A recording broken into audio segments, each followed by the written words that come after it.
আসছি আজব এক চ্যালেঞ্জ। এইভাবে ঘুরতে হবে ঠিক 15 বার ঘোরার পরে দৌড়ে এসে এই বলটা নিতে হবে, ঝুড়িতে বলটা ফেলতে হবে। যে ঝুড়িতে বলটা ফেলতে পারবে সে দ্বিতীয় রাউন্ডে যাবে। আমার সাথে রয়েছেন 10 জন প্রতিযোগী। এদের মধ্যে যে কোনো একজনই জিতবে আর একজনই পাবে আমাদের থেকে আকর্ষণীয় পুরস্কার। দাঁড়াও দর্শক, নেক্সট আরেকজন আসো। আচ্ছা নেক্সট আরেকজন। দেখা যাক ও পারে কিনা বলটা ফেলতে ঝুড়িতে। ও বলটা ফেলতে পারছে। তুমি যাচ্ছ দ্বিতীয় রাউন্ডে, ঠিক আছে? ওকে, খুব ভালো খেলছো। 15 ঝুড়িতে বল ফেললে দ্বিতীয় রাউন্ড।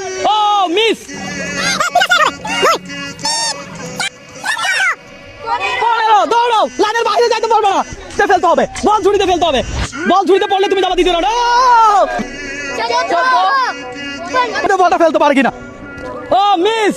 দর্শক, আমাদের দ্বিতীয় রাউন্ডের জন্য তৈরি হয়েছে 3 জন, আর এই 3 জনের ভিতরে যে কোনো একজনই যাবে তৃতীয় রাউন্ডে। যে বল বাস করে ফেলতে পারবে ঠিক আগের মতো। তোমরা কি খেলতে প্রস্তুত?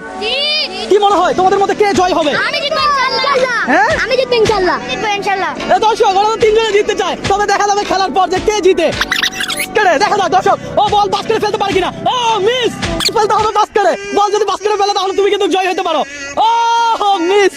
যদি বল বাস করে ফেলতে পারো তাহলে কিন্তু জয়ের মালা তোমার হাতে। ও 3 জনের ভিতরে কেউ বল কিন্তু বাস্কেটে ফেলতে পারে নাই, তাই 3 জনকে এখানে দাঁড় করালাম। আর 3 জনে আবারও 3টা করে থ্রো করবে। যে সর্বোচ্চ থ্রো করে বল বাস্কেটে ফেলতে পারবে সেই হবে আজকের বিজয়ী। তাহলে দেখা যাক, প্রথমে তুমি শুরু করো। হ্যাঁ হয় মিস। দেখা যাক ও কয়টা পারে। হ্যাঁ মিস। ও মিস, একটা তোমার পারতে হবে। ও তো ফাইনালি যেহেতু বিজয় পেয়ে গেছি, বিজয়ের হাতে থাকবে আমাদের আকর্ষণীয় পুরস্কার। হচ্ছে বিজয়কে 2 লিটার তেল, 1 কেজি আটা, তারপরে 1 কেজি লবণ, তারপরে আরো দেওয়া হচ্ছে এই বিস্কিট। এই পুরস্কার পেয়ে তোমার কাছে কেমন লাগতেছে? অনেক ভালো লাগছে।